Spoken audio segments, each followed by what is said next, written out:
பார்த்து வருகிறோம். கேரள அரசு ஆளுநரிடையே முடிவு எட்டப்படாத நிலையில் துணைவேந்தரை நியமிக்க உச்சநீதிமன்றம் பரிந்துரைத்திருக்கிறது. கூடுதல் விவரங்களை செய்தியாளர் சுசித்ராவிடம் கேட்கலாம். சுசித்ரா, விவரங்கள்.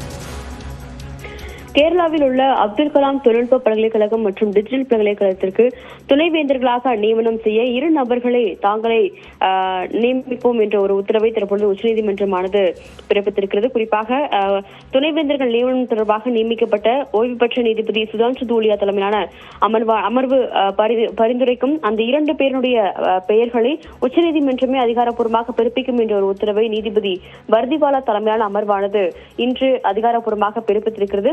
துணைவேந்தர்கள் நியமனம் தொடர்பான கேரளா மாநிலம் தொடர்பான வழக்குகள் என்பது இன்று விசாரணைக்கு வந்த பொழுது துணைவேந்தர் நியமனம் தொடர்பாக கேரள ஆளுநருக்கு முதலமைச்சர் கடிதம் எழுதியிருந்தார். மேலும் இந்த விவகாரத்தில் 4 முதல் 5 பேரை அந்த குழு என்பது பரிந்துரைத்துள்ளது என்ற ஒரு பதிலை மத்திய அரசு தரப்பானது இன்று விசாரணையின் பொழுது முன்வைத்தது. மேலும் அந்த 4 முதல் 5 பேர் கொண்ட குழுவில் ஒரு நபர் என்பவர் தங்களுக்கு அவர் நியமனம் செய்யும் பட்சத்தில் பல்வேறு பிரச்சனைகள் உண்டாகும் என்ற ஒரு எதிர்ப்பை கேரள அரசாங்கமும் இன்று விசாரணையின் பொழுது முன்வைத்த நிலையில் மத்திய அரசு அதற்கு கடும் எதிர்ப்பை தெரிவித்தது மிக முக்கியமாக பார்க்கப்படுகிறது.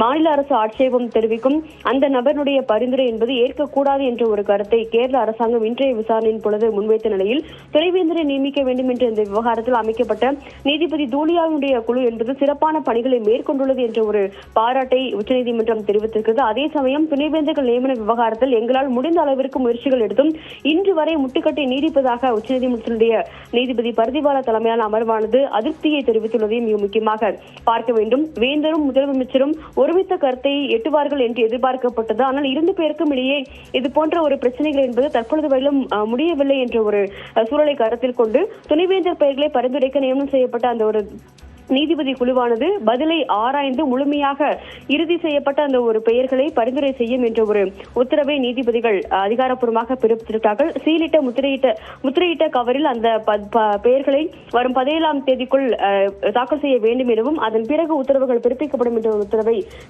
நீதிபதிகள் இன்று விசாரணைக்கு பிறகு பிறப்பித்துள்ளார்கள். விவரங்களை வழங்கியமைக்கு நன்றி சுசித்ரா.